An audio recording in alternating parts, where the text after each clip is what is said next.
bandiraɓe amtuɓe yebde ayawa habrirde Pindi TV caggal yettude gueno gonɗo jonɗo en juule rasul sallllahu alayhi wa sallam en calmini khalifaɓe diini ko noon kadi en calmini khalifaɓe aada ko noon calminirɗen ɓen ɓe ganduɗa ko ardiɓe ene galle he kono kadi ha ɓen ɓe ganduɗa ko waɗoɓe feere kadi ne ha jiiɗen en garti e émission holmbo woni an tawa ko tonggode 200 hande taw kadi eɗen bismi goto e jagge leñol ngol mo ganduɗa ko mbo kesi mum kadi kiɗɗi mum haalede o wiyata ko hande tigi woni gomum e Pindi TV kono tan ko neɗɗo mo ganduɗa gando newtiɗo kono kadi ko jaltuɗo leydi ndi baɗɗo kadi ne golle mawɗe e nder leydi Sénégal nam émission holmbo woni an ƴewata ko neɗɗo mo ganduɗa ina waɗi nafoje e nder leydi ndi tawa kadi ne yimɓeɓe mbawata ɗum ni kadi ne andude nde tawno neɗɗo o tan ɓolo so tawi o haalako o haalani o andetaki kono ne waɗi yimɓe kadi ni ko ma tigui enen jehen ƴeewi en nokkuji mabɓe holno ɓe cifiri holno ɓe goniri holkoɓe mbaɗi holɗo ɓe ndewi ha mbawen addude ɗum ɗo ko ɗum ɗo tigui woni concept émission holmbo woni an joni noon en mbatta so wona tottudemo konngol o salmodira yeeɓoɓe ayawa habdirde Pindi TV assalamu aleykum. Waaleykum assalam wa rahmatullah. Ceerno Bamodi mi salminima mi juurimomo mi salmini rewintoɓe kala ayawa men goɗo woni Pindi TV mboɗo jogui weltare e softede ha no feewi noon arde e ɗeɗo betawe hoccodirde ma waddude ma ndeɗo yewtere nde ganduɗa kone ɓooymi rewidade sababu nde nafoore mayre e fayidagal yewtere nde e kadi jagge moƴƴe ɗe yewtere nde hanti addude ɗo leñol ngol no naftoro ɗum noon mi salminima mi salmini galle o mi salmini mboto o mi salmini leñol ngol e mbaydi koptudinde ɗum noon joni Seydi Dieng en jahat toon to régie Abbas artanen e natal ceerno men ceerno Saydou Payor. bandiraɓe musidɓe tedduɓe yeeɓiyankoɓe Pindi TV en garti e kattanɗe jomiraɗo moƴƴo mbayi hunde tiyani e émission Bamodi mo waɗanta on e kala saaha hande koɗo makko wiyete ko Saydou Bayor Ba. holi gonɗo Saydou Bayor Ba? Saydou Bayor Ba yi aduna ko ñande 15 lewru juin hitande 1968 to Tatki duuɓi makko jeeɗiɗi o naati alqur'anil karim o fawi hen shariatul islam kono Saydou Bayor haɗani ɗon o ɓami defte conce arabeɓe gila ko wiyete ko luqatul arabia ha e ko wiyete ko nahu Saydou fawi hen duuɗi pular kam e kuruji français ngam ɓeydotorade pinal hande men. Saydou Bayor dañi ɗannade e guri men rewoɗe kono ko leelani o arti Sénégal ina jeeya e haajuji makko mawɗi ko townude konngol Allahu subhanahu wa ta'ala meccal makko ɓurgal lollude woni commerce o yebbaki ɗum hay saaha goto sabu omo jangguina ɗum omo yewta hen ngam ɓeydude famminde konngol gueno koko rewate guen rokki fartaŋe Saydou Bayor e sembe wawde ardade jamaji e jumaji. Saydou Bayor hande o enen mbawi wiide ko opérateur économique. Saydou Bayor Ba ko daraniɗo ɗemgal pular ko bindowo ɗemgal ngal no feewi ko ɗum saabi omo jeeya e fedde wiyetede godal ko tergal tigui rigui e yilirde nde o dañi fartaŋe ardade nden fedde duuɓi limtinde. Saydou Bayor Ba ko tergal e fedde tabital pulago ina haala arabe français kame anglais pular e wolof a sikkat ko ɗum o musni. Saydou Bayor Ba ko acteur de développement laaɓi limtinde omo hebla ñalɗi safara taw alda e jobbi o hebli rewɓe jeerinkoɓe ko fate remru bio ngam tigi rigui wawde naftorade. Saydou Bayor Ba woni coordinateur politique développement mbo jeeri commune Fanaye ina jeeya e haajuji makko ɓurɗi lollude daranade jeeri ha seere ɗom daranade jeeri ha heɓa laaɓi. Saydou Bayor Ba ko daraniɗo gayna ɗum hokkimo fartaŋe wonde coordinateur département de Podor association nationale des professionnels du bétail et de la viande. bandiraɓe musidɓe tedduɓe ko o woni koɗo men koɗo Bamodi e yewtere muɗum émission mum hombo woni an tonggode 200 ɗum noon caggal natal ngal woni rewa rewi o tubakoɓe ne mbiya ɗum biographie enen saha mbiyen ɗum dartol gurdam beela aɗa wawi min hen waɗande commentaire. eyi ceerno Bamodi a jarama e ndeɗo jubbande fayidinde sikki ala wonko daña hen kono no mbiɗa ni o mo kuccodirɗa woni Seydi Bayorou Ba ɓurɗo andirede Seydi Amadou Ba no pamirta o hoɗi aduna ko hitande 1997 nden noon koye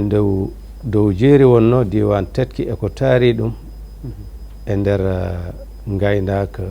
e pulardi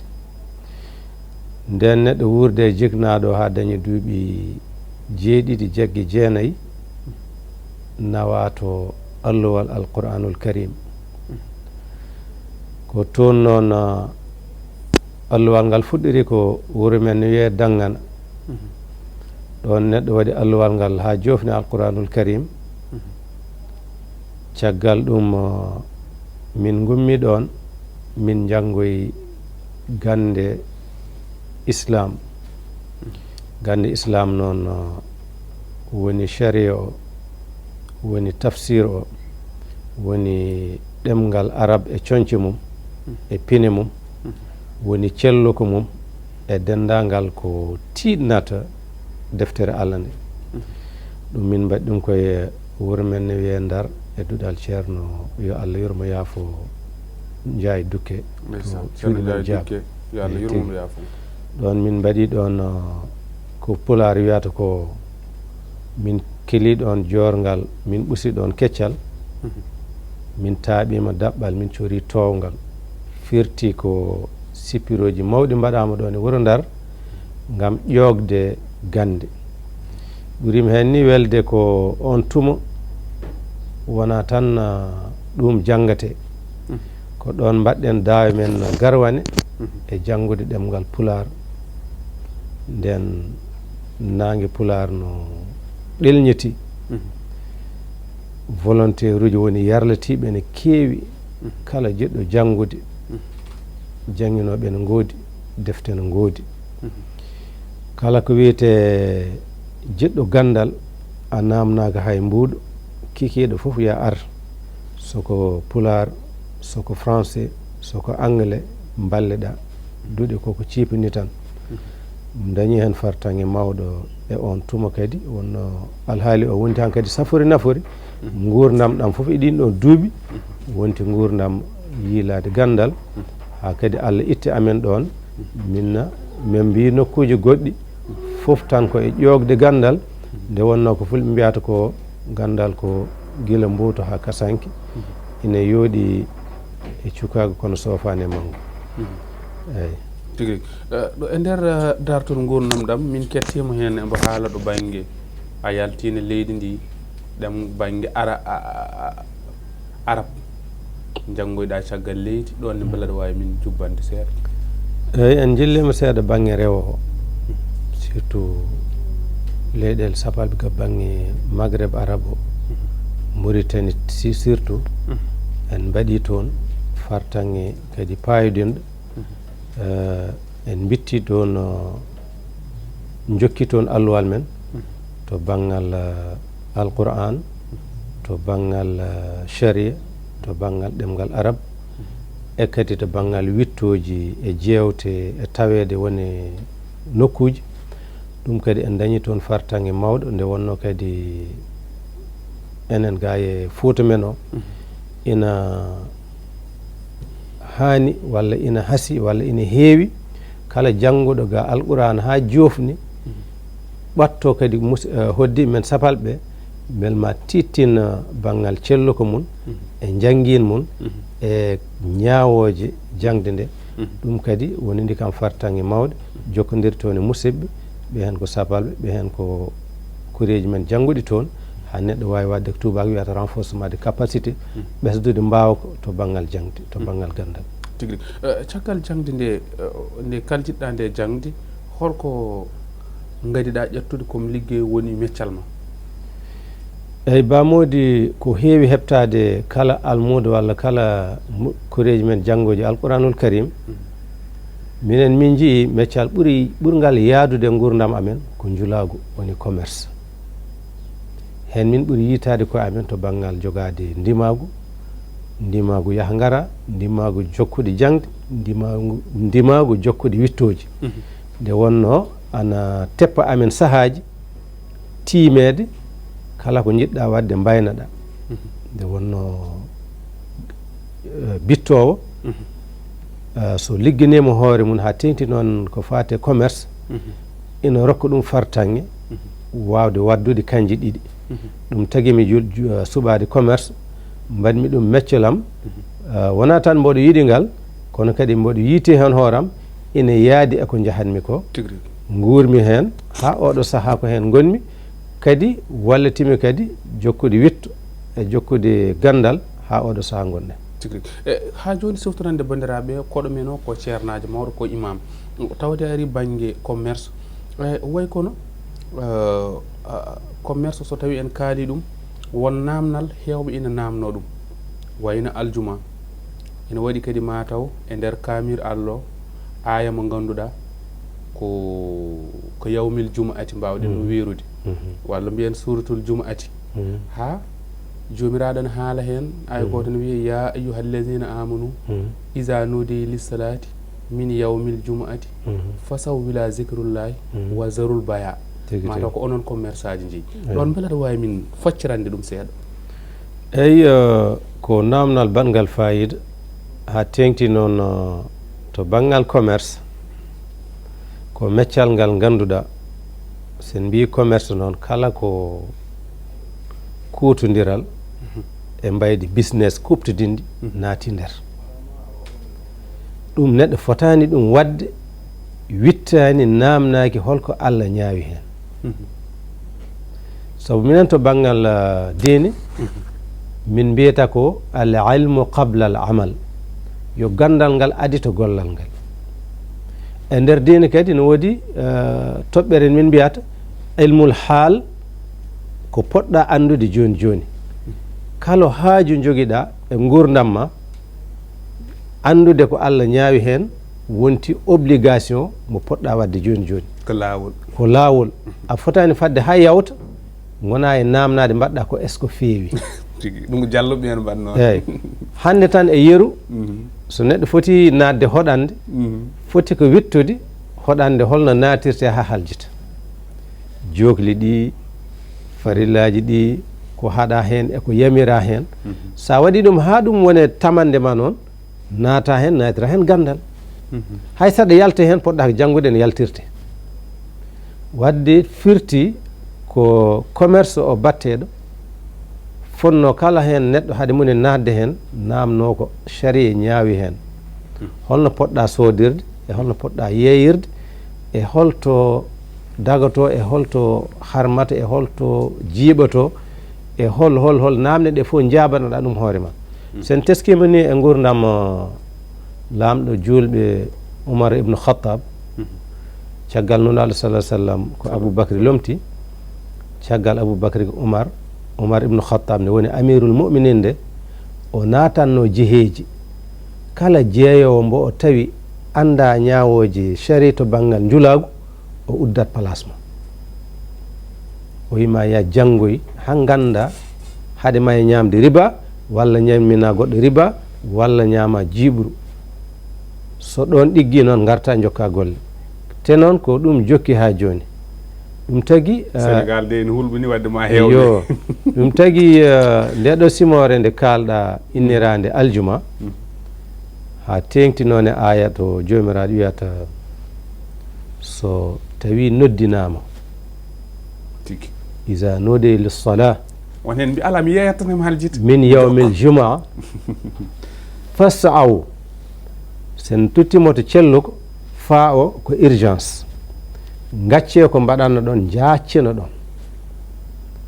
fasaw gacce ko mbaɗanno ɗon jaccino ɗon ila dhicrillah notoyo ɗon noddago Allah ngo o haɗani ɗon wi ko wa zarul baya gacce sodde nde e yeyde nde caggal nde noddina gacce weccude gacce jabde gacce tottirde kala ko faate bayi o gacce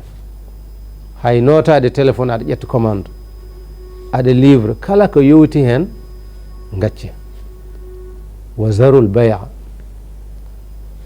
jokki hen koko ɓural son mbaɗi ɗum ko ɓural mon woni hen ko nafoore mon woni hen ina yaaji noon bamodi nawri ko mbatta ko nawri ko nawri taximan o nawri n'importe quelle activité économique walla commercial walla affaire mbiɗa ko ya darta sa dartaki barke o kam yahi barke yeehi tigui rigui ɗum noon ceerno hello diine ma en garɗo juma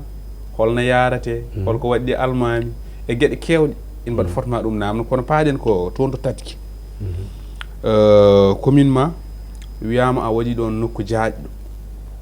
miir kam ma taw ko ɗemgal tubankore kalasal manggal tottuɗa rewɓe yoɓe gar ɓe ndema ɓe naftoro min mbima taw ka jogui ɗo woyndu haalis walla ko sac haalis joguiɗa aɗa nokka ñande ko ɗum holno arde holno sifori ala ɗum sattani bamodi par ce que adi foof ko hunde nde min gonɗiɗi ani minen to jeeri to walla to nokkuji men enen fof nandi nokkuji tolnima wone saaha mbaɗata ko discours gestuel wona discours verbal sa wi gare mbaɗen walla gare mbaɗe so ɓooyi wata kono koko suytini walla wona kono haastini arat mbaɗa walla kolla échantillon walla mballa jomum en no mbaɗiri wona gadde ɗum yani a arditoto hen e mbaydi tindi mantinidi ndi ganduɗa hay goto wama jaggude ɗum tagui ɗiɗo duuɓi foof min goyanno ko ndiyam e jeeri Allah e haajani mum e moƴƴere mum jeeri ndi sinno ko 990 ɗe fof mbaɗi ndiyam wonno toon ko kanŋe joni Allah addi ndiyam yimɓe batti yarde ha ɗomɗita kaake batti yarde ha ɗomɗita heddi noon hankkadi ndiyam ɗam kadi holno yawtirata aspect deuxiéme o woni holno liggorte holno wallirata yimɓe e nguura walla e faggudu par ce que natti hankkadi wonde tan jaren ɓolam eyyi te kadi yimɓe mbawa wuurde e faggudu mumen tawa ndiyam kadi hutoraka te yimɓe mbawa kadi wuurde tawa ndemantere ala to gandi minen to jeeri activité ji ɗi woni dille ɗe fitiram golleji yahrani noon 90 e jeeɗiɗi e nder temedere foof ko gaynaka te noon ɗo aynete ɗo wuura ɗon tan ko tew e liɗɗi jorɗi woni buna en kece eyyi te ɗum kadi yaadani e gurdam oɗo saaha hande neɗɗo foti kala ɗe rewɓe goni ina daña ko hecciɗi ina daña leguimaji mbawa waddude e guura mumen par ce que joguiɓe cellal ɓe tabatini neɗɗo wawa wuurde gaga ɗum ɗon te minen wonno kadi komin dilloɓe wadde toon campagne uji médical kala ni min mbaɗi campagne médical ha bilan o yalti min tawat tension ngaji ɗi e caɗele guite e caɗele vraiment ɗe ganduɗa ko guura o tampini toon yimɓeɓe ha addani ɗumen ɗen caɗele donc il faut yimɓe balle guura o e to waylade seeɗa gueɗal gongal ngal tigi wallata haala no jokku eyyi voilà ɗum ɗin ɗon miijoji fof noon so kawri ɗum duña amen e yiilade toon collitiraji wallodirde pelle jokkodira e rewɓe ha mbawa toon wadde ɗiɗo activité ji ɗi kalda kono haaliss o koye poosma o yaltide eyyi ɗum e moƴƴere Allah ko koye poosam yalti e haɗa wodde sikkoɓe ko laamu wallu ala minen min tugnaki e laamu minen guila dawa dawi hande ko kala ko min mbaɗi so wona so tawi koto fedde ko pied walla yerlitare woni fedde ART ma en garoy hen so tawi noon ko gueɗe nani toon goɗɗe ko an tan ƴeyata ko mbawɗa pellital ma e yerlitare ma mbaɗa pawa e juuɗe nokkureji ma wuro ma bandiraɓe ma e kala hoddiɓe naftoro. To bange tatki eɓe dokkuma guiti ɓe dokkuma koyɗe ɓe mbima ya yees yaya caggal ka gardiɗo ɗo bange fedde ressortissant ji tatki wonɓe Dakar eko takki Dakar e sous région o foof holno ɗum ardi ma wat nanɗo wiya mataw ko jinnaɗo o ardira koɓe yiɗanɓe mbo tan holno ardi? eyyi ɗum ardi tan koko nanodira fewja kadi soko Allah katantagalam hen e pellitalam hen kadi wona hen saro sabu nde min pelliti wadde fedde heptinade woni association de résistants de Tatki ko min yarleti ƴettumi temps am e moyen ngaji am ngam yilanade ɗum ɗerewol woni récépissé kaldumi hen noon e tatkinaɓe wonɓe ɗo gila e mawniraɓe ha e miñiraɓe ha e guiƴiraɓe dendagal mbo ɗum foti wadde concerné hakkibmi hen yamirore tinde pellitmi noon yiilade ɗerewol ngol min mbaɗi batu pattam lama woni assemblée générale min mbaɗi yiilirde woni bureau min mbaɗi ñiiɓirde woni gallam e nder yiilirde nde kadi ɓe toɗɗimi yomi arda fedde nde yanti kadi karallagal e katantagal mbaɗnomi hen ha récépissé o daña ɗum fof tabatini soɓe garditini kam ina haasi jikke mabɓe soydata hen ko adi ɗum kadi tawi min mbaɗino ko wiyete PA woni plan d'action min mbi volet ji 4 mboɗo jeeya e miijiɓe miijo ngo eɗen poti daranade jeeri ndi ngam yoltude toɓɓe walla volet ji 4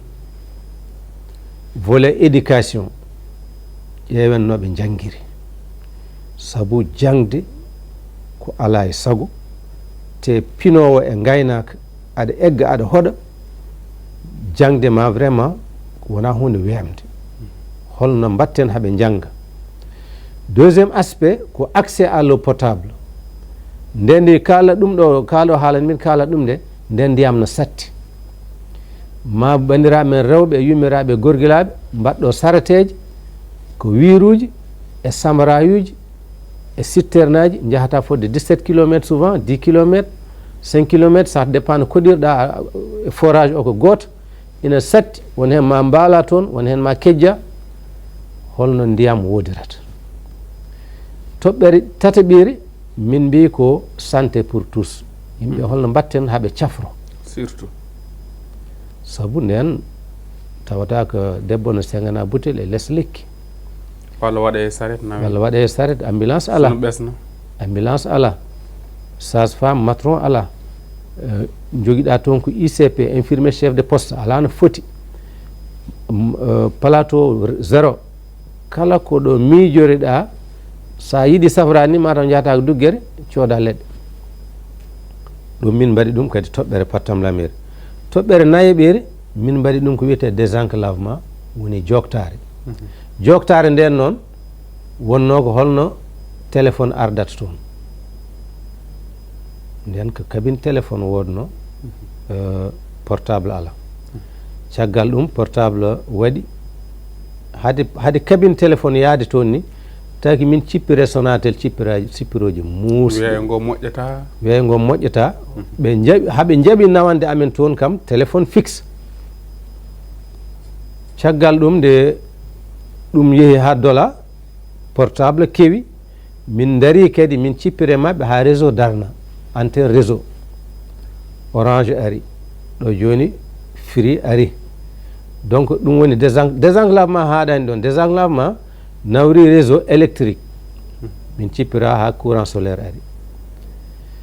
min ngakkira ko réseau routière ha joni sa ummima waala pour jaaha jeeri ko e pundi e pistuji baɗɗi lesdi dogota aɗa majja so tawi ko ndungu aɗa lofo waldema ladde no heeƴi hen kala joote e saɗede fof ne heɓtoma hen on ɗon fartangue kam min cuwa ɗum yettade kono ina jokka jama jama acca ceeɗu beela hande to banggue école aji ɗi kam a yi wayliyamo cuuɗi caftude kadi dañama eyyi soko Allah waɗi dawal manggal ha no feewi yettere Allah kono are ɓe mbiyata daiman hunaka afdal kala ko dañɗa wonko ɓuuri ɗum kono ndiyam mi haalinani huɓtidine ha heddi 10% jangde machallah min dañi école primaire gourɗo min dañi collége min dañi duɗal jangguinawal alquran guure catiɗe tetki walla jeeri commune mo Fanaye mo min goni o e Ndiayen foof kam ina famɗe hande wuro wuurgo nga ala classe e nder wuro ngo donc ɗon kadi dawal moƴƴal waɗama hen to banggal joktare aussi réseau dañama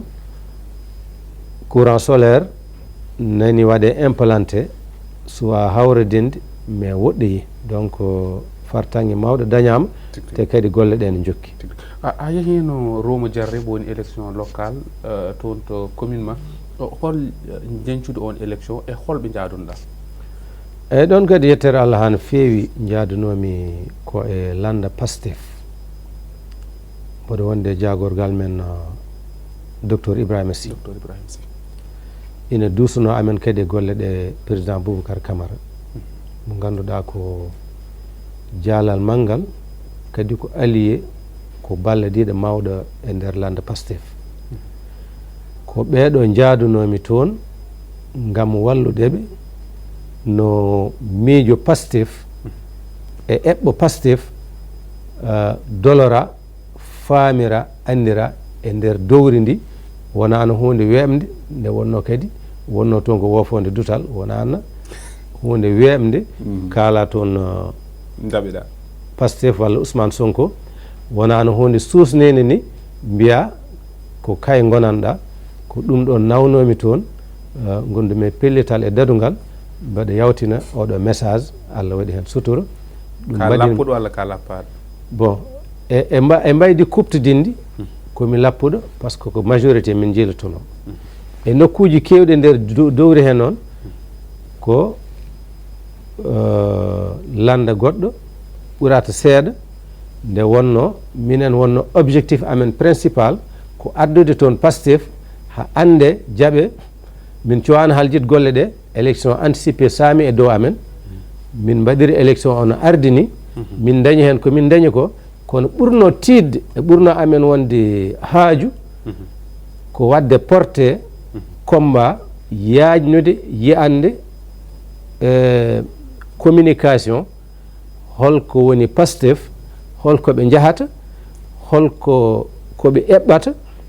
ha ɓen ɗon tumoɓe ɗumen kala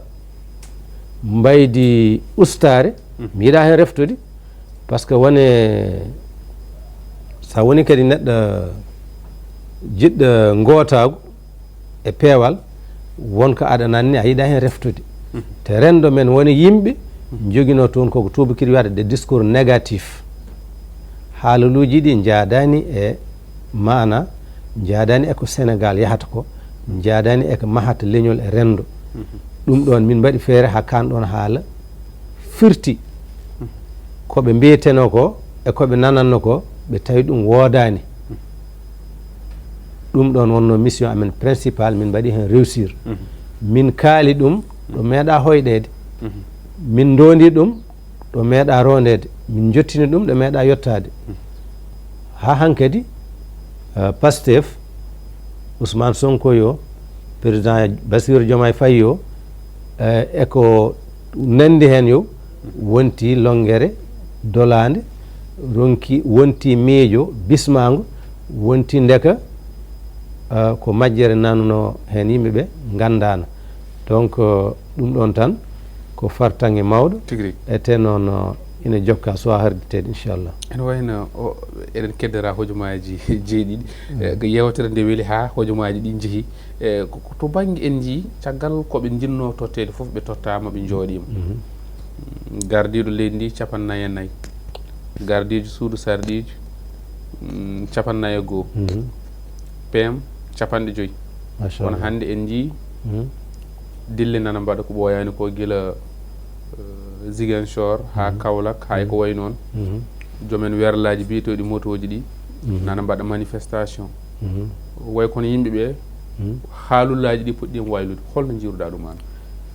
Jiirumi ɗum ko c'est normal, c'est très normal. Leydi waawa feewde tan gooto fof ina dañira no yiɗiri ni. Eyi fulɓe ene mbiyanno saɗa safra eewoode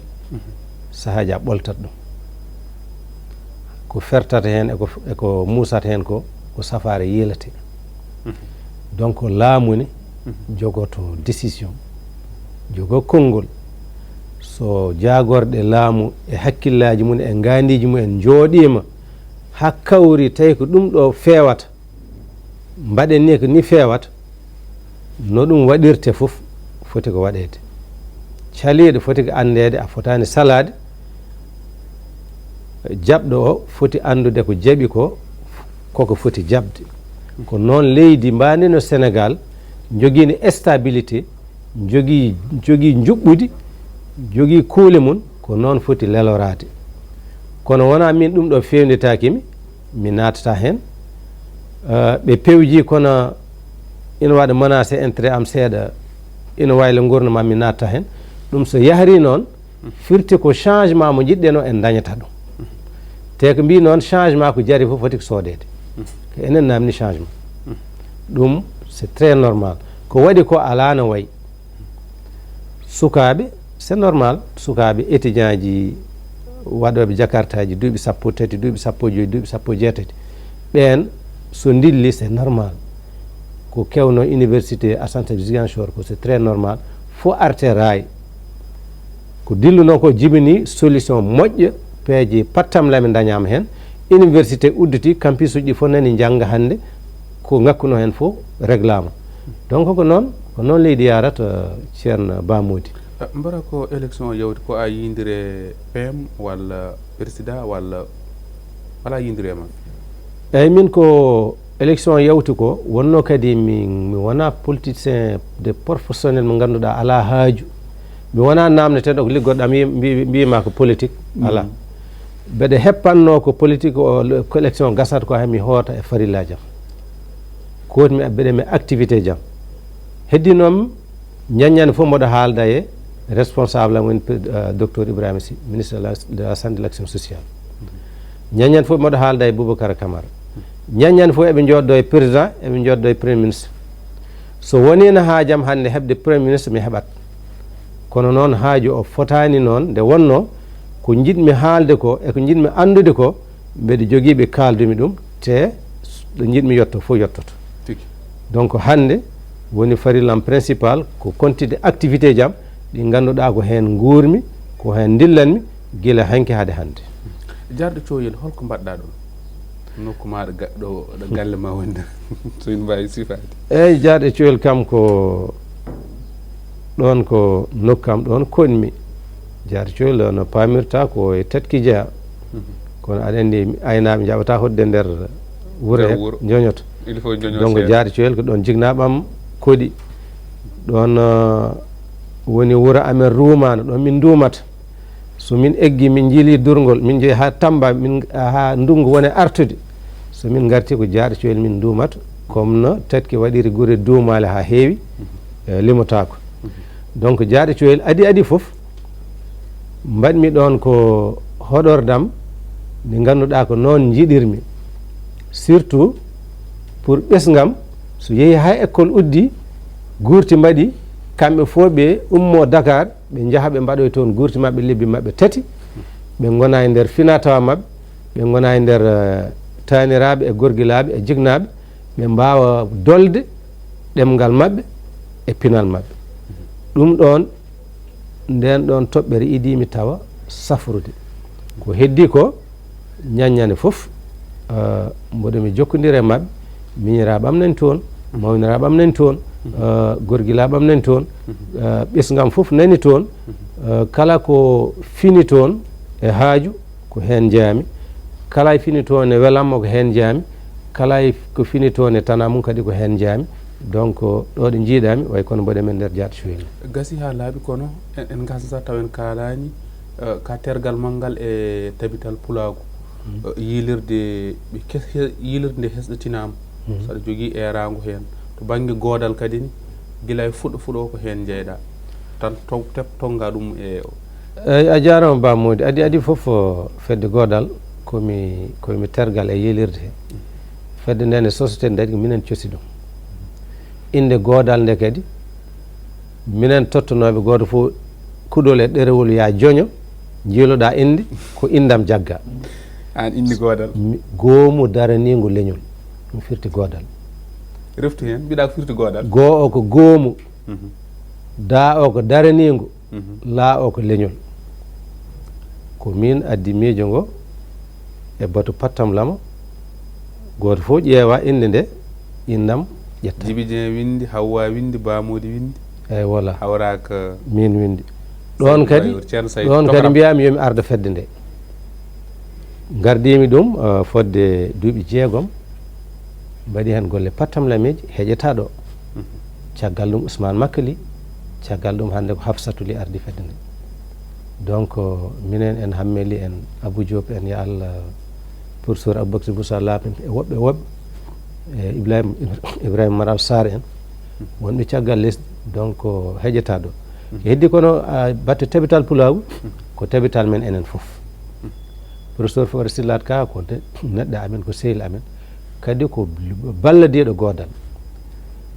ardama hen haɗo kadi ɓe mbaɗi kamɓene batu mabɓe pattam lama ɓe piili yillirde hesere min keeɓi hen weltare ha no feewi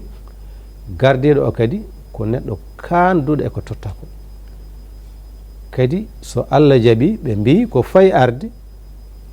ma waylo kewɗo waɗ e activité ji leñol ngol to banggal ɗemgal to banggal pinal to banggal gootagu caru baɗannoɗo o ina hasima nattu donc yakare mawɗo jibinama to batte tabital pulagu catal Sénégal RTS ne jiruɗa joni ɗum kam o rokka min minute goto RTS en jii waylo waɗi hewɓe ndiwama kala mo contrat mu gasi riwama